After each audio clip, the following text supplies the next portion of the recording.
በሳድስ በአብይ ይልማ ሚዲያ ተዘጋጅቶ ይቀርብልዎታል። ሳድስ ልዩ የበዓል ስጦታ በታላቅ ቅናሽ ከዳኮርድ ሪል ስቴት በ6 ወር አለያም በ2 ዓመት የሚረከቡት ከባለ 1 እስከ ባለ 3 መኝታ አማራጮች ከባንክ ብድር ጋር በ10% ቅድመ ክፍያ ብቻ የቤት ባለቤት ለመሆን ጊዜው አሁን ነው። ለበለጠ መረጃ እንዲሁም ሳይት ጉብኝት በ0984 32 32 93 በ0919 26 1500 ላይ ሃሎ ይበሉ። ዳኮርድ ሪል ስቴት በልዩነት የተገነባ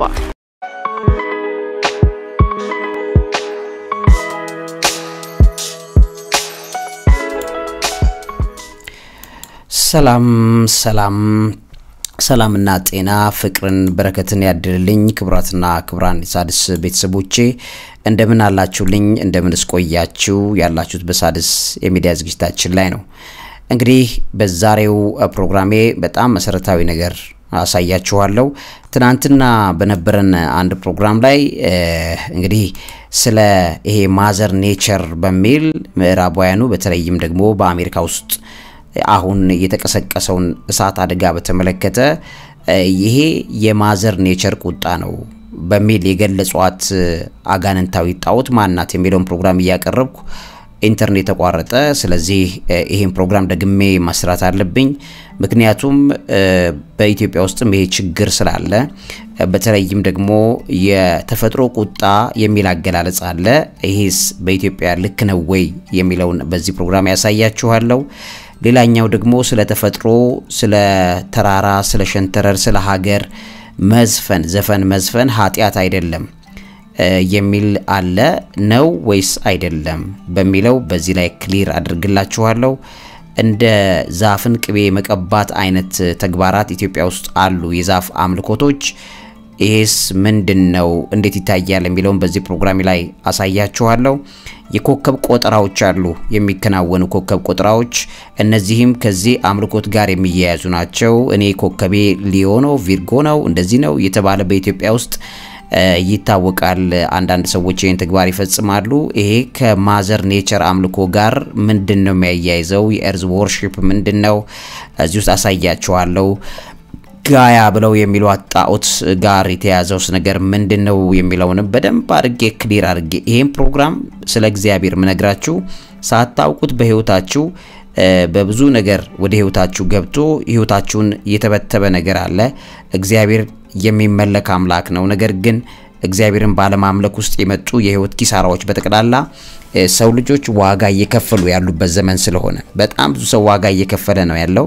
ለምንድነው በረከት ማጣው? ለምንድነው ህይወቴ እንደዚህ ሆነችው? ለምንድነው እንደዚህ አይነት ነገር በህይወቴ ላይ የመጣው? የሰው ልጆች በጣም በርካታ ጥያቄ ያላቸው፣ ለዚህም በማወቅም ባለማወቅም የገቡ ክፉ ዕውቀቶች ህይወታችንን ስለተቆጣጠሩት ይሄን ክሊር ማድረግ ያስፈልጋል። ውድ ቤተሰቦቼ ለምሳሌ ዊካ ላይ ተመልከቱ። እዚህ ጋር we are not above nature ከተፈጥሮ በላይ አይደለንም ትላለች። እዚህ ጋር ዊካ reminds us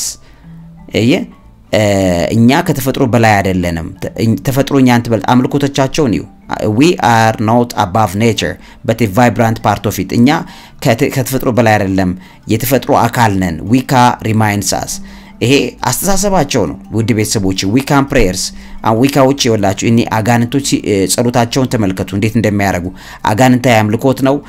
ኦልሞስት ይሄ ተፈጥሮን የማምለክ ስርዓት ይቺ የቀደመችው አይተጣለችዋ በሴት መንፈስ የሚመለከውን የአጋንንቱን ዓለም በተለይ የኤልዛቤል ስፒሪት እሱ ብቻ አይደለም፣ የዳያና መንፈስ የአርጤምስ መንፈስ እነዚህን ማምለኪያ መንገዶች ናቸው። ዛፍ የሚቀቡ ሰዎች አሉ። ዛፍ ይቀባሉ በጣም በሚገርም ሁኔታ ይሄ ቅቤ ይቀባሉ። ምን ይላሉ እነዚህ ሰዎች? ኢትዮጵያ ውስጥም ጭምር ይሄ አስተሳሰብ ሳይታወቅ ገብቷል። የተፈጥሮ አደጋ የሚል ማለት ነው። ምን ማለት ነው? የተፈጥሮ ቁጣ፣ የተፈጥሮ አደጋ፣ የተፈጥሮ ምናምን ምን ማለት ነው? እዚህ ጋር ዊካ እንዴት አምልኮቶቻቸው ምን እንደሆነ እዚህ ጋር ታያላችሁ። በጣም በሚገርም ደረጃ የዚህ የኢትዮጵያ ውስጥ ያሉ የኢሉሚናቲ አምልኮቶች መካከል አንድ ቪዲዮ ባሳያችሁ በጣም ደስ ይለኛል። ይህንን ለምሳሌ ቀደም ብዬ እንደነገርኳችሁ ባለማወቅም የገቡ ክፉ ዕውቀቶች ህይወታችንን ስለተቆጣጠሩት ይሄን ክሊር ማድረግ ያስፈልጋል። ውድ ቤተሰቦቼ በዚህ ዙሪያ ላይ መጠነኛ ቆይታ ላድርግላችሁ። ስፖንሰራችን ዳኮርድ ሪል ስቴትን እግዚአብሔር ያክብርልኝ ማለት ወዳለው ለሪል ስቴቱን ለመግዛት ወይም ለመጎብኘት የፈለጋችሁ አገልግሎት ለመጠቀም ከፈለጋችሁ በ0984 32 32 93 ላይ ዳኮርድ ሪል ስቴት ጋር ደውሉላቸው። ስፖንሰሮቻችን ስለሆኑ እግዚአብሔር ያክብርልኝ ማለት ወዳለው። እንግዲህ በሚደንቅ ደረጃ እነዚህ አስተሳሰቦች ክፉ ሆነው ገብተዋል። አሁን እዚህ ስክሪን ላይ እንደማሳያችሁ ባይዘው ከመጽሐፍ ቅዱስ አንፃር ምን እንደሆነም በደንብ አድርጌ ነግራቸዋለሁ። በተለይ መጽሐፍ ቅዱስ ላይ ተፈጥሮ በዚህ ደረጃ ላይ የማስቀመጥ የፈለጉበት ነገር ምንድነው? እሱን በደንብ አድርጌ ያሳያቸዋለሁ። መጽሐፍ ቅዱስ በደንብ ክሊርሊ ማለት ነው። አሁን ከዜናው ብነሳላችሁ እዚህ ጋር እንኳን እንደምታዩት ከ2 ሰዓታት በፊት የነበረ ዜና ላይ ካሊፎርኒያ ዋይልድ ፋየር ላይቭ አፕዴትስ ይላል። ሃይ ሌቭል ፋየር አለርት ቀጥሏል። ባይዝዌይ በደቡብ ካሊፎርኒያ አካባቢ ሳንታ አና የሚሉት ንፋስ አለ። ኤውላች ሳንታ አና ዴቪልስ ዊንድ ብለው ይገልጹታል። እዚህ ጋር ሳንታ አና ዊንድ sometimes called devil wind ለምንድን ነው እንደዚህ ያሉት? are strong dry wind that seasonally affect southern California and have often fueled the development and spread of wildfire. Santa Ana winds are known for hot ሙቅና ማለት የሚግል አየር ነው። ከዛ በኋላ ደረቅ የአየር ጠባይ አለው that bring an autumn or often hottest of the year የአመቱን በጣም የጋለና የሞቀ ጊዜን ለዛ አካባቢ ላይ ይዞ የሚመጣው ይሄ ንፋስ ነውና አጋንንት ንፋስ ነው ብለው ይሉታል። እዚህ ጋር በቢቢሲ የዌዘር ዘገባው ላይ extremely dangerous fire devil ነው የሚሉት እነሱ ፋየርናዶ ብለው ይጠሩታል።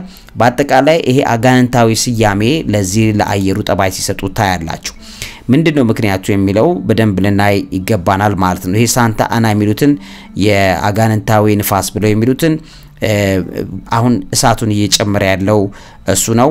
አሚድ ፋየር ፊውሊንግ ዊንድ ገስትስ አሁን ያለው ንፋስ ጨምሯል። በጣም extremely critical fire weather ይሄ የጋለና የሞቀ እንደገናም ደግሞ በሙቀቱ የተነሳ በጣም ብዙ ነገር ማውደም የሚችል አየርን በተመለከተ በግልጽ ሲያሳዩትና ሲናገሩት አደገኛ ንፋስ እንደሆነ በግልጽ ትመለከታላችሁ ማለት ነው። እነዚህ ነገሮች ከእግዚአብሔር ቁጣ ጋር ከማያያዝ ይልቅ ወደ ተፈጥሮ ቁጣ አርገው የሚያያይዙ አጋንንታዊ አስተምሮቶች ምን ማለት ናቸው የሚለውን ማየት ያስፈልጋል።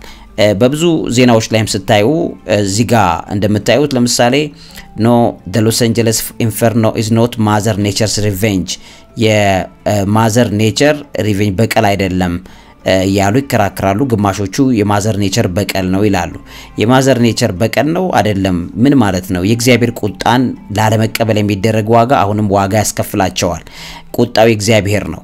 እዚህ ጋር ለምሳሌ እዚህ እቺ ሴት ትላንትና ፕሮግራም ላይ ተቆም አድርጌው ነበር።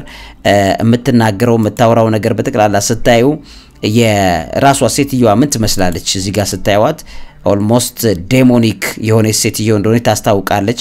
እንደዚህም ሲናገሩ እዚህ ጋር እንደምታዩት ማዘር ኔቸር በሚል ያስቀምጡታል። ይሄ ማዘር ኔቸር ወይም ደግሞ የተፈጥሮ አደጋ በሚል የሚያስቀምጡት ይሄን ጉዳይ ተመልክቶ በግልጽ መናያቸው ነገሮች አሉ። እዚህ ጽሁፍ ላይም ሲያሳይ ማዘር ኔቸር certainly played a role in this devastation ብለው ነው የሚያስቀምጡት። የእቺ ልክ የተፈጥሮ አደጋ አርገው ለማስቀመጥ የሚያደርጉት ጥረት እንደሆነ እዚህ ጋርም ትመለከታላችሁ።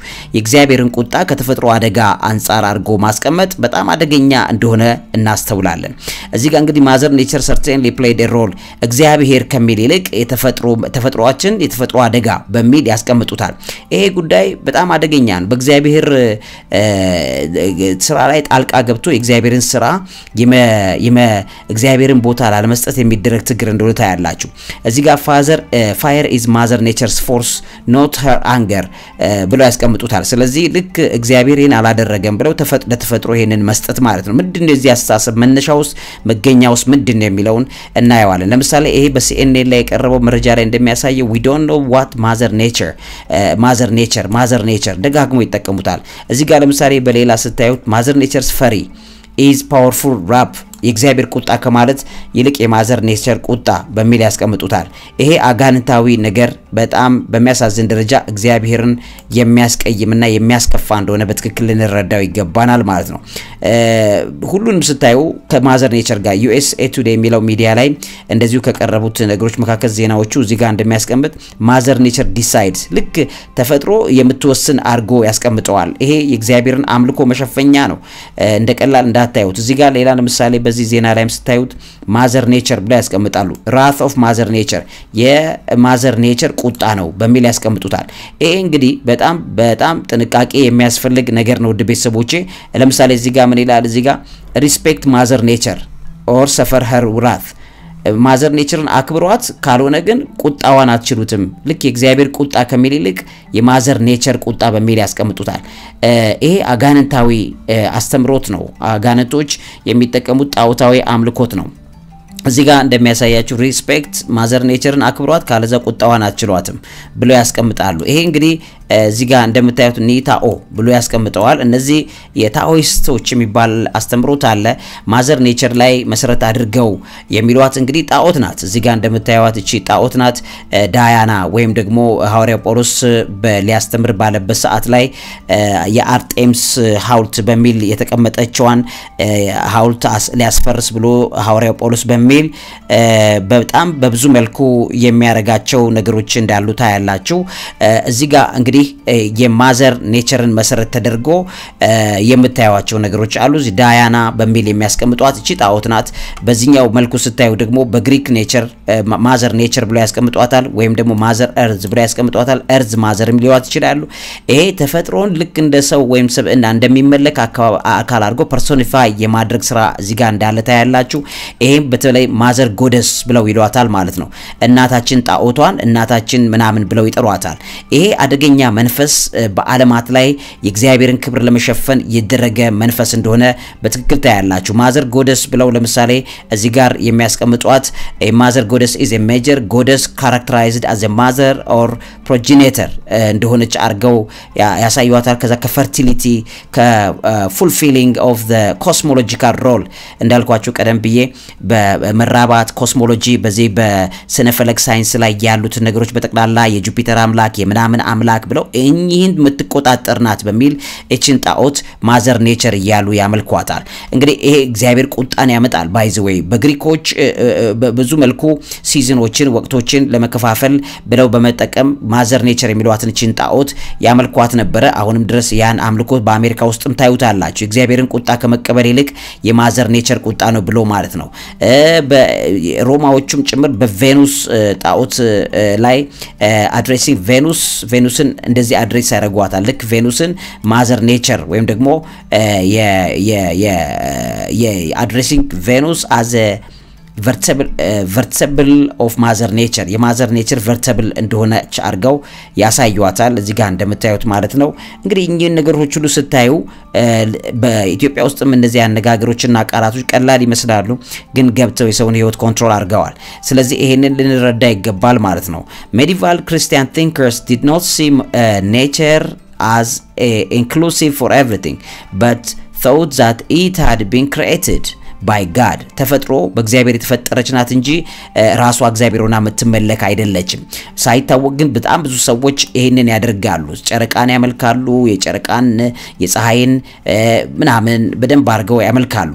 እንግዲህ ይሄን ሁሉ ነገር ስታዩ በጣም ጥንቃቄ ይፈልጋል። ውድ ቤተሰቦቼ በግጥሞቻችሁ እግዚአብሔርን እየሸፈናችሁ በዘፈኖች አጋንንትን እያስመለካችሁ ሊሆን ስለሚችል ማለት ነው ጥንቃቄ ይፈልጋል። ስለዚህ ይሄን ማዘር ኔቸር ብለው የሚያመልኳቸው እነማን ናቸው? ይሄን ከመጽሐፍ ቅዱስ አንፃርስ ምንድነው የሚለውንም በዚህ ውስጥ በደንብ አድርጌ ያሳያችኋለሁ። ክሊርሊ ልታውቁት ይገባል። እንግዲህ ይሄንን እቺን ጎደስ ወይም እቺን ጣዖት በተመለከተ ጋያ ብለው ያመልኳታል። እንደሚተው ጋያ ወይም ማዘር ኤርዝ ብለው ያመልኳታል። እቺን በተመለከተ እንግዲህ ምን ይላሉ? ጋያ ኦር ደግሞ ጋያ ብሎ የሚያስቀምጡታል። የግሪክ ጎደስ የግሪክ ጣዖት ናት። ኦፍ ኤርት ዘ አንሰስተራል የመሬት ጣዖት መሬትን ለማምለክ የሚያስችልበት ውክልና ለመሬት የመስጠት እንደሆነ በደንብ ታያላችሁ ማለት ነው። ይሄ እንግዲህ የሰው ልጅ የመጣው በዝግመተ ለውጥ ነው ከመሬታችን ናት የሰው ልጅን ያመጣችው ብለው የማምለክ ስርዓት እንደሆነ ታያላችሁ። እግዚአብሔርን ፈጣሪና እግዚአብሔር ሁሉ ነገር ያደረገ መሆኑን ለመካድ የተደረጉ ጥረቶች እንደሆኑ እዚህ ላይ ታያላችሁ። ስለዚህ ይሄ ማዘር ኔቸር በሚል በጣም በርካታዎች የሚያመልኩ አጋንንቶች አስመላኪዎችም ጭምር አሉበት። ይሄ እንግዲህ ኔቸር ወርሺፕ የሚባል አለ። የኔቸር ወርሺፕ ወይም ደግሞ ተፈጥሮን የማምለክ ስራ የሚከውኑ አካላት አሉ። እነዚህ ማዘር ኔቸርን ለማምለክ እስከሚሰሩት መካከል በጣም ብዙዎቹ የሚታወቁት ፓጋኖች ናቸው። እዚህ ጋር እንደሚያሳያችሁ ማዘር ኔቸር ወርሺፐርስ ፓጋኖችም ጭምር ናቸው። ማዘር ኔቸርን የሚያመልኩ ፓጋን ናቸው። እንደገናም ደግሞ አኒሚስትስ ናቸው። believe that all living things have a spirit ሁሉም ህይወት ያለው ነገር ሁሉ መንፈስ አለው ብለው የሚያምኑ አኒሚስቶች ናቸው። ለምሳሌ ውሻ መንፈስ አለው ብለው ሊያምኑ ይችላሉ። በጣም የሚያሳዝን መልኩ ይሄ በጣም አደገኛ የሆነ ነው። ስለዚህ የሰው ልጅ ልክ የቡዲስቶች አስተሳሰብ ማለት ነው። ይሄንን ነግራቸዋለሁ። ስለዚህ እናንተ ስለ ተፈጥሮ ስትዘፍኑ ስለ ተፈጥሮ ስታመልኩ ዛፍ ስትቀቡ ወይ ፓጋን ናችሁ ወይ አኒሚስቶች ናችሁ ወይ ደግሞ የዊካን እምነት ተከታዮች እንደዚህ ያደርጋሉ። ዊካንስ የሚባሉት እንግዲህ practice ritual magic and believe in the earth's mother goddess ልክ የመሬት ጣዖትነትን የሚያመልኩ መሬትን የሚያመልኩ ናቸው። እነዚህ አስተሳሰቦች ዊካንሶችን መሰረት ያደርጋሉ። ዊካንስ ለምሳሌ የምታውቋቸው ሎጎዎች አሉ። በዊካን ሎጎዎች የሚባሉት እነዚህ ነገር ስታዩ የዊካንስ አምልኮት እንደሆነ እንድትረዱ ያስፈልጋል። ይሄ የዊካንስ ሎጎዎች ናቸው። የሚያመልኩበት መንገድ አላቸው። ተመልከቱ እዚህ ጋር እንደምታዩት እነዚህ ሎጎዎችን ስታዩዋቸው ዊካን የሚባሉት የሚያመልኩት the god ብለው በዚህ እንትን ይላሉ። ጎደስ በዚህ ፔንታክሎችን በዚህ ፔንታግራም አየርን ፋየር earth water እነዚህ ሁሉ ምልክቶች ስታዩ ይሄ እንግዲህ የነሱ ምልክቶች ናቸው። ዊካንስ ያው በብዙ መልኩ የሚታወቅ ምልክት ይጠቀማሉ። እነዚህ ሁሉ የዊካንስ አምልኮ መገለጫ ምልክቶች ናቸው። ምልክቶችን ስትጠቀሙ ጥንቃቄ ሁሉ ያስፈልጋቸዋል። ውድ ቤተሰቦቼ በማወቅም ባለማወቅም በህይወታችሁ ላይ እነዚህ ነገሮች ኢምፓክት እንዳያደርጉ ከእግዚአብሔር እንዳይለያያችሁ ያስፈልጋል። ዊካንስ የሚባሉ ዊካ የሚባል እምነት ታውቃላችሁ። ኢሉሚናቲ የሚባለው ማህበር የሚጠቀማቸው ማለት ነው። ይሄንን ተመልከቱ። ይሄንን በእጆቻቸው ላይ በመናምላቸው አጥልቀው የምታዩ ሰዎች የዊካ እምነት ተከታዮች ናቸው። ዊካ እዚህ ጋር የምታዩዋቸው ፔንታክሎችን ይጠቀማሉ። በኢትዮጵያ ባንዲራ ላይም ይሄ ጥቅም ላይ የዋለ ነው። አምልኮታቸው እንደዚህ ነው። ዊካ አምልኮት ማለት ነው። በአሜሪካ ውስጥ አሁን ለምሳሌ the Wicca worshippers in America ብላችሁ ብትገቡ በደንብ ታያላችሁ። ውድ ቤተሰቦቼ ይሄ ማለት እንግዲህ ምን ያህል በእግዚአብሔር ላይ ለማሾፍ በእግዚአብሔር ላይ ለመቀለድ የሰው ልጅ የሚሰራበት እና እግዚአብሔርም ደግሞ ቁጣውን እንዴት አድርጎ እንዳመጣው የምታዩበት እንደሆነ ታስተውላላችሁ። Wicca worshippers in America ታያላችሁ። እንግዲህ እነዚህ ነገሮች ዋጋ የሚያስከፍሉ ነገሮች እንደሆኑ ታያላችሁ። ተመልከቱ እንግዲህ ይሄ አምልኮት የነሱ ነው። በዚህ ጋር በደንብ ማየት ይችላልላችሁ። ይሄ ለምሳሌ የቁልቁል መስቀል ምልክት እንደሆነ ታያላችሁ። እነዚህ የዊካ አምልኮት ተመልከቱ። አሁን ይሄ የዊካ እምነት ተከታዮች አሜሪካ ውስጥ የሚያደርጉት ተግባር ነው። እነዚህ ናቸው ማዘር ኔቸር እያሉ የሚጠሩት። እነዚህ ምልክቶችን ስታዩዋቸው ተመልከቱ። እንደ አይነት ምልክት ስታዩ የዊካ አምልኮት እንደሆነ ልትረዱ ይገባል። ውድ ቤተሰቦቼ ተመልከቷቸው። አሁን በትክክል መረዳት ያለባችሁ ነገር ምንድነው? ለምሳሌ በጣም ዛፍ ይተክላሉ፣ የሆነ ነገር ያረጋሉ፣ እንደዚህ ያደርጋሉ። ነገር ግን ያንን እግዚአብሔር የሚደግፈው አይደለም። ቅጣቱም የመጣው ከዛ ነው። ተመልከቱ። ይሄ አሁን የዊካዎች እምነት ነው። ዊካዎች የሚያመልኩበት ነው። እንግዲህ ዛፍ ይተክላሉ፣ ደን ይተክላሉ፣ ምንም ነገር ከዛ ጋር ያያይዛሉ። ነገር ግን እግዚአብሔር የለበትም። ይሄንን ደኖቹን ተክሎችን የተከሉት ለዊካ አምልኮ ነው እንጂ ለእግዚአብሔር ክብር አይደለም። ተፈጥሮን ለማምለክ በሚል ነው። ተፈጥሮ ወርሺፐርስ ናቸው። ተፈጥሮ ከተቆጣች ነው ይሄ ነገር የሚመጣው። እንደዚህ ከሆነ ይሄ ማዘር ኔቸር በሚል ጥቅም ላይ የሚያውሉ እነሱ ብቻ አይደሉም። እንግዲህ ሌሎችንም ማየት ይችላልላችሁ። ማዘር ኔቸርን በማምለክ ለምሳሌ ሌሎቹ ድሩይድስ የሚባሉ አሉ። እነዚህ ደግሞ ኔቸር ወርልድ ኢዝ ዲቫይን ብለው ይገልጻሉ። የተፈጥሮ ዓለም ዲቫይን ነው ወይም ደግሞ መንፈሳዊ ዘላለማዊነት ያለው አካል እንደሆነ አድርገው ይናገራሉ። ፓንቴይስቶች አሉ።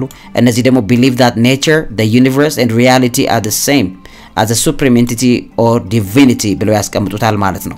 እነዚህ የማዘር ኔቸር ወይም ደግሞ ማዘር ኔቸር አምላኪዎች በኢትዮጵያ ውስጥም በተቀረው ዓለም ላይም እጆቻቸውን ያስገቡ እነዚህ ቆሻሾች ስራቸው ምን እንደሆነ ልታውቁ ይገባል። ውድ ቤተሰቦቼ አጋንንታዊ አምልኮት ነው። የእርዝ ወርሺፕ ብለው ነው የሚሉት። የእርዝ ወርሺፕ የመሬት አምልኮት በሚል ይገልጹታል። እንግዲህ በመጽሐፍ ቅዱስ ይሄን ይደግፈዋል ወይ ብትሉት አይደግፍም። God created nature, controls it and sustains and protects it. መጽሐፍ ቅዱስ የሚነግረን እግዚአብሔር ዓለማትን እንደፈጠረ እሱ ነው የሚቆጣጠረው፣ እንደገና ደግሞ እሱ ነው ፕሮቴክት የሚያደርገው። ስለዚህ ይሄን ነገር ክሊር ማድረግ አለብን። መጽሐፍ ቅዱስ ግን ምንድነው የሚለው? መጀመሪያ እሱን እንይና ከዛ ቀጥሎ ደግሞ በኢትዮጵያ ውስጥ ጥቅም ላይ የሚውሉ ቃላት አጠቃቀሞችንም ክሊር እናደርጋለን። በመጽሐፍ ቅዱስ ላይ በግልጽ የሚናገረው እግዚአብሔር የዓለማት ፈጣሪ መሆኑን ከተፈጥሮ ጋር የተያዘው የእግዚአብሔርን ሐሳብ ትንቢተ ኤርምያስ ምዕራፍ 10 ከቁጥር 11 ጀምሮ ከ10 ጀምሮ እኔ ግን እውነተኛ አምላክ እግዚአብሔር ግን እውነተኛ አምላክ ነው፣ እርሱም ሕያው አምላክና የዘላለም ንጉስ ነው። ከቁጣው የተነሳ ምድር ትንቀጠቀጣለች ነው የሚለው። መሬት የምትንቀጠቀጠው ከቁጣው የተነሳ እንደሆነ እንጂ በራሷ መሬት ኮንሽስነስ ኖሯት የምትመለክ አካል አይደለችም። እናንተም ሰማይና ምድርን ያልፈጠሩ እነዚህ አማልክት ከምድር ላይ ከሰማይ በታች ይጠፋሉ ትሉአቸዋላችሁ። ማለት እንግዲህ ሰማይና ምድርን ያልፈጠሩትን እነዚህን አማልክቶች ነው የሰው ልጅ የሚያመልከው አይደለ? ስለዚህ ከምድር ላይ ከሰማይም በታች ይጠፋሉ ትሉአቸዋላችሁ። ይጠፋሉ። ምክንያቱም እንናገራለን እኛም እንደሚጠፉ እናውቃለን። ማዘር ኔቸር ተብላ ልትመለክ አትችልም። ራሷንም ያልቻለች በእግዚአብሔር ኃይል ላይ ያለችን ዓለም ማለት ነው። ምድርን በኃይሉ ነው እግዚአብሔር የፈጠረው። ስለዚህ እዚህ ጋር ምድርን በኃይሉ የፈጠረ ይላል። ዓለሙን በጥበቡ የመሰረተ ሰማያትንም በማስተዋሉ የዘረጋ እርሱ ነው እንጂ ማዘር ኔቸር አይደለችም። ከሆነ የእግዚአብሔር ቁጣ ነው። ከቁጣው የተነሳ ምድር ትንቀጠቀጣለች ነው እንጂ ከማዘር ኔቸር የተነሳ ትንቀጠቀጣለች የሚል ምንም የሚገልጸው ነገር የለም። ስለዚህ ፍጥረቱ ናት። ፍጥረቱን ማምለክ ደግሞ አጋንንታዊ ነው። ድምጹን ባሰማ ጊዜ ውሆች ከሰማይ ይሰባሰባሉ፣ ከምድርም ዳር ደመናት ከፍ ያደርጋል። ስለዚህ እግዚአብሔር ነው ማለት ነው። ውሃዎችን ያሰባስባል፣ ያተናል። ከምድር ዳርቻ ሁሉ ውሃዎችን ያተናል። ከምድር ዳር ደመናን ከፍ ያደርጋል፣ ለዝናቡ መብረቅ ያደርጋል። እግዚአብሔር ነው ማለት ነው ይሄን ያደረገው። ስለዚህ ነፋሳትንም ከቤተ መንግስቱ ከቤተ መዛግብቱ ያወጣል። ይሄን ሁሉ የሚቆጣጠረው እግዚአብሔር ነው። ሰው ሁሉ ዕውቀት አጥቶ ሰንፏል። ስለዚህ ሰው ዕውቀት አጥቶ ነው የሰነፈው። አንጥረኛ ሁሉ ከቀረጸው ምስል የተነሳ አፍሯል። በጣም በሚያሳዝን ሁኔታ ሰዎች ከቀረጹት ምስሎቻቸው የማዘር ኔቸር እያሉ ከሚያመልኳት አጋንንታዊ የአርጤ መንፈስ እግዚአብሔር በማወቅም ባለማወቅም እንዲሰውረን መጸለይ ያስፈልጋል። ቀልጦ የተሰራ ምስሉ ውሸት ነውና እስትንፋስም የላቸውም። እነዚህ ምስሎች ጣዖቶች የሚመለኩ አይደሉም። እነርሱ ምናምንቴ የቀልድ ስራ ናቸው። በተጎበኙ ጊዜ ይጠፋሉ። እግዚአብሔር በጎበኛቸው ቀን ቀልጠው የሚጠፉ ናቸው። ያዕቆብ ድል ፈንታ እንደነዚህ አይደለም። እርሱ የሁሉ ፈጣሪ ነውና እስራኤልም የርስቱ ነገድ ነውና ስሙ የሰራዊት ጌታ እግዚአብሔር ነው። የኛ አምላክ እሱ ነው እንጂ የማዘር ኔቸር የሚል ምንም አይነት አምልኮት እንደሌለ ታያላችሁ። በማቴዎስ ወንጌል ምዕራፍ 8 ቁጥር 25 ላይ ደቀ መዛሙርቱም ቀርበው ጌታ ሆይ አድነን ጠፋን እያሉ አስነሱት። ይሄ ምክንያቱም ማዕበሉን ያስነሳው እሱ ነው። እነሆም ማዕበሉ ታንኳይቱን እስኪደፍናት ድረስ በባህር ታላቅ መናወጥ ሆነ። እርሱ ግን ተኝቶ ነበር። ጌታ ኢየሱስ ክርስቶስ ደቀ መዛሙርቱም ቀርበው ጌታ ሆይ አድነን ጠፋን እያሉ አስነሱት። እርሱም እናንተ እምነት የጎደላችሁ ስለምን ትፈራላችሁ አላቸው። ከዚህ በኋላ ተነስቶ ነፋሱንና ባህሩን ገሰጸው ነው የሚለው። ስለዚህ ምን ማለት ነው? እሱ የፈጠረው እሱ የሚመራው እሱ የሚቆጣጠረው ነው ማለት ጌታ ኢየሱስ ክርስቶስ እነዚህ ማዕበላት ሰማያትን በተቀላላ የሚቆጣጠረው እሱ ነው። በቃል በሱ ነው። ቃል የእግዚአብሔር ቃል ጌታ ኢየሱስ ክርስቶስ ነው። በቃል ነው ዓለማት የተፈጠሩት። ስለዚህ በጌታ በክርስቶስ ኢየሱስ ክርስቶስ ነው የተፈጠሩት ማለት ነው።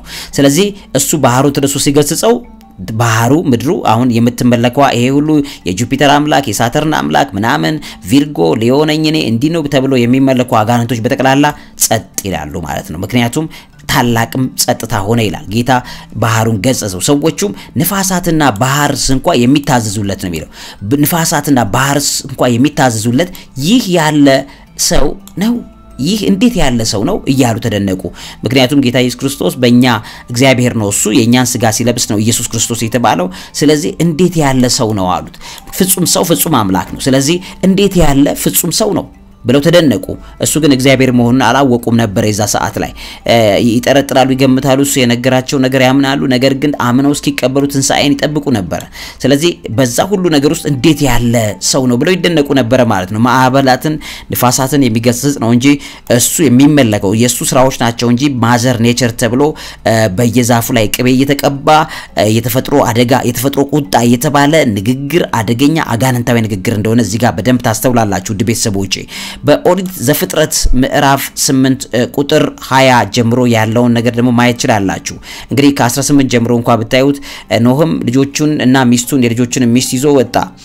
አራዊት ሁሉ፣ ተንቀሳቃሾች ሁሉ፣ ወፎችም ሁሉ፣ በምድር ላይ የሚርመሰመሰው ሁሉ በየዘመዳቸው ከመርከብ ወጡ። ይሄ እግዚአብሔር ነው። ኖህም ለእግዚአብሔር መሰዊያውን ሰራ፣ ከንጹህም እንስሳ ሁሉ ከንጹሃንም ወፎች ሁሉ ወሰደ። በመሰዊያውም ላይ መስዋዕትን አቀረበ። እግዚአብሔርን መልካሙን መዓዛ አሸተተ። እግዚአብሔርን በልቡ አለ፣ ምድርን ዳግመኛ ስለ ሰው አልረግምም፣ የሰው ልጅ ሐሳብ ከታናሽነቱ ጀምሮ ክፉ ነውና። ስለዚህ መሬትን ላለመርገም እግዚአብሔር ከሰው ልጅ የተነሳ መሬትን ላለመርገም ቃል ገባ። ምን ማለት ነው? የኛ ልባችን ከልጅነት ጀምሮ ክፉ ነውና ስለዚህ የኛ ልብ ክፉ በሆነው መሬትን እግዚአብሔር አይረግማትም። ስለዚህ ምን ማለት ነው? መሬት እንደውም አሁን እግዚአብሔር እስሩ ሆና ለእግዚአብሔር የምታገለግል የሰው ልጅ ቅጭ ስትባል ምትቀጣናት እንጂ ለብቻዋ አምላክ ሆና የምትመለክ አይደለችም። እሺ ይሄንን በተመለከተ እግዚአብሔር በደንብ ደግሞም ከዚህ ቀድሞ እንዳደረኩት ሕያዋንን ሁሉ እንደገና አልመታም፣ በምድር ዘመን ሁሉ አለ በምድር ዘመን ሁሉ መዝራትና ማጨድ፣ ብርድና ሙቀት፣ በጋና ክረምት፣ ቀንና ሌሊት አያቋርጡም ብሎ ተናገረ። ያ ማለት ምን ማለት ነው? እግዚአብሔር ይሄንን ያዛል፣ ይሄንን ኮንትሮል ያደርጋል። ስለዚህ የሚመለከው እግዚአብሔር እንጂ ፍጥረት ዓለም አይደለም፣ ዛፍና ቅቤ አይደለም። የዛፍ አምልኮ ከኢትዮጵያ ውስጥ የተነቀለ ይሁን። ወደ ሮሜ ሰዎች ምዕራፍ 8 ላይም እንደዚሁ በግልጽ ያስቀምጣል። እዚህ ላይም እንደምትመለከቱት የእግዚአብሔርን ኃይል የእግዚአብሔርን ማዳን እዚህ ጋር ምድርን እንዴት አድርጎ እግዚአብሔር ኮንትሮል ያደርጋት እንደሚችል በትክክል እንረዳለን እናያለን። እዚህ ላይም ተቀምጧል። ፍጥረት ለከንቱነት ተገዝቷል ይላል። የፍጥረት ናፍቆት የእግዚአብሔር ልጆችን መገለጥ ይጠባበቃልና ፍጥረት ለከንቱነት ተገዝቷልና በተስፋ ስላስገዛው ነው እንጂ በፈቃዱ አይደለም። አየ እግዚአብሔር አስገዝቶት ነው እንጂ በፈቃዱ ምድር የተገዛ አይደለም። በተስፋው ስላስገዛው ነው እንጂ ፍጥረት ለከንቱነት ተገዝቷል። በተስፋ ስላስገዛው ነው እንጂ በፈቃዱ አይደለም። ለኛም የሚያስገዛልን እግዚአብሔር ነው። እንደገናም ደግሞ ምድር ፍጥረት ለከንቱነት በተገዛበት ሰዓት ላይ ምድር ለኛ እንዳትገዛ የሚከለክለው እግዚአብሔር ነው። ተስፋውም ፍጥረት ራሱ ደግሞ ከጥፋት ባርነት ነፃነት ወጥቶ ለእግዚአብሔር ልጆች ወደሚሆን ክብር ነፃነት እንዲደርስ ነው ብሎ ያስቀምጠዋል። ስለዚህ ፍጥረት ሁሉ እስካሁን ድረስ አብሮ በመቃተትና በምጥ መኖሩን እናውቃለን። ስለዚህ ፍጥረት ሁሉ የሰው ልጅ በተጎሳቆለ ልቡ ክፉ በሆነ መጠን ፍጥረት ዋጋ ይከፍላል። እንደውም ቅድም እዛ ጋር ስትል ነበር አንዱ አጋንንት የሰው ልጅ ከተፈጥሮ በታች ነው እንጂ ምናምን የሚል የእነዚህ የዊካዎች አምልኮት ያንን ነው የሚለው። የእግዚአብሔር ቃል ግን ሲናገር ምንድነው? የፍጥረት ናፍቆት የእግዚአብሔር ልጆች መገለጥ ይጠባበቃል ነው። የእግዚአብሔር ልጆች በጌታችን በኢየሱስ ክርስቶስ ምክንያት ነው የእግዚአብሔር ልጅነት ያገኘ ነው። ምክንያቱም ጌታችን ኢየሱስ ክርስቶስ አባታችን ሆይ ብላችሁ ጸልዩ ያለ አባት ብለን የምንጸልይበትን የልጅነትን ድፍረት የሰጠን ጌታችን ኢየሱስ ክርስቶስ እንደሆነ መጽሐፍ ቅዱስ ይናገራል። ስለዚህ በክርስቶስ በኩል አማካኝነት የእግዚአብሔር ልጅነትን እንድናገኝ በሚደረግ ሰዓት ላይ ይሄንን ደግሞ የፍጥረት ሁሉ ናፍቆት ነው ይጠባበቃል ይሄንን ነገር እንዲሆን ብሎ ሐዋርያው ጳውሎስ ይናገራል። ምክንያቱም ፍጥረት ለከንቱነት ተገዝቷል። ስለዚህ የሰው ልጅ ለእግዚአብሔር ከተገዛ የእግዚአብሔር ልጅነትን ካገኘ ፍጥረት ሁሉ በዚህ ተስፋ ውስጥ ይኖራል ማለት ነው። ተፈጥሮም ዛፍም ተራራም መሬት መናወጥ እንዳይከሰት ሌሎችም የሰው ልጅ በዚህ እምነት ውስጥና በዚህ ተስፋ ውስጥ እንዲኖር ይፈልጋል፣ ይጠብቃሉ። ምክንያቱም ተስፋውን ፍጥረት ራሱ ደግሞ ከጥፋት ባርነት ነፃነት ወጥቷል ለእግዚአብሔር ልጆችም ወደሚሆን ክብር ነፃነት እንዲደርስ ነው ይልና ከዛዛ ጋር ፍጥረት ሁሉ እስካሁን ድረስ አብሮ በመቃተትና በምጥ መኖሩን እናውቃለን። የሰው ልጅ መሬትን ብትሆን ጨረቃን ብትሆን ከስር ያለችው ባህሩም ውቅያኖሱም በምጥና በመከራ ውስጥ የሚኖረው የሰው ልጅ ከእግዚአብሔር ጋር ስለተጣላ ነው። አሁን ግን የእግዚአብሔር ልጅነትን የሰው ልጅ ካገኘ ቀጥሎ የሚሆነው ነገር ምንድነው? እነዚህ ፍጥረት ሁሉ እረፍት ያገኛሉ፣ ይረጋጋሉ። ስለዚህ አሁንም ፍጥረት በጣም ውድመትና ጥፋት የሚያመጣው የመጣው ዋነኛው ምክንያት የሰው ልጅ ከእግዚአብሔር ጋር ከክርስቶስ ጋር በመለያየቱ የመጣ እንደሆነ እዚህ ጋር ይነግረናል ማለት ነው። በተመሳሳይ ሁኔታ ደግሞ በቆላሲስ መልእክት ላይ ምዕራፍ 1 ቁጥር 16 ጀምሮ እርሱም የማይታይ አምላክ ምሳሌ ነው፣ የሚታዩትንና የማይታዩትንም ዙፋናትንም ቢሆኑ ወይም ጌትነትን ወይም አለቅነትን ወይም ስልጣናትን በሰማይ በምድር ያሉትን ሁሉ በእርሱ ተፈጥረዋል ነው የሚለው እንጂ ሰማይና ምድርን የፈጠረው አምላክ እያለ ፍጥረትን ወይም ደግሞ ዛፍን ቅቤ የቀቡ ማምለክ አደገኛ አጋንንታዊ ነገር ነው። ከፍጥረት ሁሉ በፊት በኩር ነው፣ እርሱ ሁሉ በእርሱና ለእርሱ ተፈጥሯልና በጌታችን ነው የተፈጠረው። እሱ ደግሞ ዳግማዊ አዳም ስለሆነ የመጀመሪያው የአዳምን የስጋ ኳሊቲ ልክ እንደተፈጠረ አዳም የነበረው ፍጹም ሰው የነበረ ነው። አዳም ፍጹም አምላክ አልነበረም። አዳም ፍጹም ሰው ነው። ጌታችን ኢየሱስ ክርስቶስ ያንን የአዳም የቀደመውን የአዳም ስጋ ነው አሁን ፍጹም ሰው ሆኖ እሱ ደግሞ ተፈትኖ ነው ያመጣው። የቀደመው አዳም በነፃ ነበረ ፍጹም ሰው የሆነ አካል የተሰጠው። ጌታችን ኢየሱስ ክርስቶስ ግን ፍጹም ሰው የሆነውን ዳግማዊ አዳም ነው የምንለው። ሁለተኛ አዳም አንልም። ሁለተኛ አዳም ካለ የጥልቁ መንፈስ ሶስተኛ አዳም ብሎ ሊነሳ ነው። ስለዚህ ዳግማዊ አዳም ነው የሚለው መጽሐፍ ቅዱስ የጌታችን ኢየሱስ ክርስቶስን ስጋ ማለት ነው። ስለዚህ እርሱ ፍጹም ሆኖ ስለነበረ የመጀመሪያውን አዳም ከፍጥረት ሁሉ በፊት በኩር ነው ብሎ ያንን ስጋ ያስቀምጠዋል ማለት ነው። ከዛ በጌታችን በኢየሱስ ክርስቶስ ደግሞ በእርሱና ለእርሱ ተፈጥሯል ብሎ ራሱ ጌታችን ኢየሱስ ክርስቶስ ነው የፈጠረው ለራሱ ነው የተፈጠረው ማለት ነው ዓለማት ሁሉ። ይሄንን የጌታችን ኢየሱስ ክርስቶስን አምልኮት ለመሸፈን ማዘር ኔቸር እየተባለ የሚመለከውን ነገር ልታስተውሉት ይገባል ማለት ነው። በትንቢተ ዳንኤል ምዕራፍ 4 ላይም እንግዲህ የንጉስ ናቡከደነጾርን በተመለከተ በጣም ብዙ ነገር እንዳለ ታውቃላችሁ። እዚህ ላይ ደግሞ በጣም ብዙ ነገር አለ። ኦልሞስት እግዚአብሔር ሲቀጣውታ ያላችሁ እዚህ ጋር። ስለዚህ ምንድነው የሚለው በቅጣት ሰዓት ላይ እዚህ ጋር እንዳስቀመጠው በጌታዬ በንጉስ ላይ የወረደ የልዑል ትእዛዝ ነው አለ። ልዑሉም በሰዎች መንግስት ላይ እንዲሰለጥን ለሚወደውም እንዲሰጠው እስክታውቅ ድረስ ነው የሚለው ከሰዎች ተለይተ ትሰደዳለህ አለው። ቀጣው መኖሪያህም ከምድር አራዊት ጋር ይሆናል አለው። ከዛ እንደ በሬም ሳር ትበላ ዘንድ ትገደዳለህ፣ በሰማይም ጠል ትረሰርሳለህ፣ 7 ዘመናትም ያልፉብሃል አለ። የዛፉንም ጉቶ ይተውት ዘንድ ማዘዙ ስልጣን ከሰማያት እንደሆነ ካወቅህ በኋላ መንግስት ይቆይልሃል አለ። ስለዚህ ስልጣን ከማን ነው? ከሰማያት። እሱ ናቡከደነጾር የጣዖት አምላኪ ነበረ። ያው እንደሚታወቀው መሬት ናት የማዘር ኔቸር እያለ ያመልክ የነበረ ነው። ስለዚህ እግዚአብሔር ቀጣው ስልጣን ከሰማያት ከኔ እንደሆነ ካወቅክ በኋላ ነው መንግስት የሚለቀቅልህ አለው። ስለዚህ ንጉሥ ሆይ ስለዚህ ምናልባት የደህንነት ዘመን ይረዝም እንደሆነ ምክሬ ደስ ያሰኝህ፣ ኃጢአትንም በጽድቅ በበደልህንም ለድሆች በመመጽወት አስቀራለው። ይህ ሁሉ በንጉስ ናቡከደነጾር ላይ ደረሰ አለ። ናቡከደነጾር ሳር እየበላ ነው 7 ዓመት የቆየው። ምክንያት ቢባል ይሄን ነብዩ ነው የሚነግረው። ባይዘው ይሄንን ንጉስ ሆይ ምናም ይያል የሚነግረው ነብዩ ነው። የእግዚአብሔርን ትእዛዝ በቀጥታ እግዚአብሔር ሰው ጋር የሚያወራም ይሄ ጣዖት አምላክ የነበረ ሰው ናቡከደነጾር። ስለዚህ እግዚአብሔር ጋር በቀጥታ የሚነጋገር አይደለም። ግን ናቡከደነጾር ስልጣኑ የኔ ነው ብሎ ታበየ። ስለዚህ ስልጣኑ ከሰማይ እንደሆነ ያንተ ማዘር ኔቸር ምትላት ጣዖት ከሷ እንዳልሆነ እስክታውቅ ድረስ ያመለካትን ሳሯን ራሷን ትበላታለህ ብሎ እግዚአብሔር እንግዲህ በሰማይም ጠል ነው የሚለው እዚህ ጋር ሁሉ ነገር በዚህ ደረጃ ላይ ያለው ነገር ይነግረዋል ማለት ነው። ስለዚህ እግዚአብሔር ቁጣ ነው እንጂ ሌላ ሊሆን እንደማይችል ማመን የግዴታ ነው ማለት ነው። ሐዋርያት ሥራ ምዕራፍ 14 ላይ ከቁጥር 17 ጀምሮ ያስቀምጠዋል። ከዚህ ሁሉ ጋር መልካም ስራ እየሰራ ከሰማይም ዝናብ ፍሬ እስኪሆንለት ድረስ ሲሰጠን ይላል። ከሰማይም ዝናብን ፍሬ የሚሆንበትን ወራት ሲሰጠን ልባችንንም በመብልና በደስታ ሲሞላው ራሱን ያለ ምስክር አልተወም ብሎ ያስቀምጣል። ስለዚህ ማን ነው ከሰማይ ዝናብን ፍሬ የሚሆንበትንም ወራት የሚሰጠን? ጌታ ነው። ከዛ ልባችንንም በመብልና በደስታ የሚሞላው እሱ ነው እንጂ መሬት ማዘር ኔቸር እየተባለ የተፈጥሮ ቁጣ እየተባለ ምን ተናገሩት ነገር አይደለም። ይሄ በጣም አደገኛ አስተምሮት ነው። በጣም ልታስተውሉ ይገባሉ ውድ ቤተሰቦቼ። በማወቅም ባለማወቅም በህይወታችሁ ላይ እንደዚህ አይነት ንግግር ገብተው ብታዩ በጣም ሊያሳፍር ይገባል። ስለዚህ ውድ ቤተሰቦቼ ልንጠነቀቅ፣ ልንጠብቅ፣ ራሳችንን ፕሮቴክት ልናደርግ ይገባናል።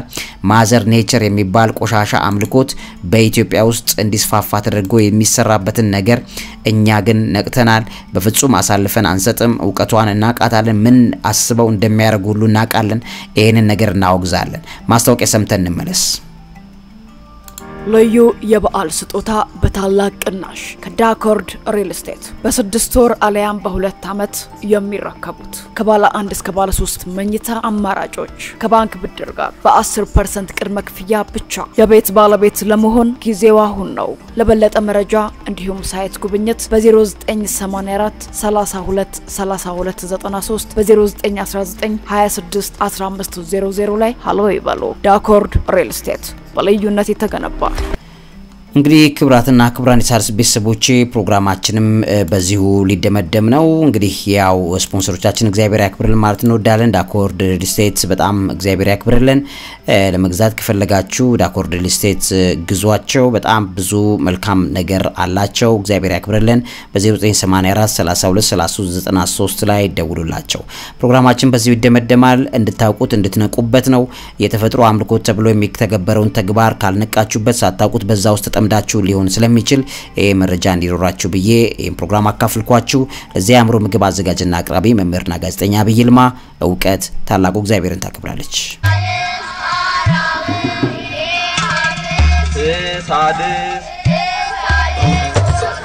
በአብይ ይልማ ሚዲያ ተዘጋጅቶ ይቀርብልዎታል። ሣድስ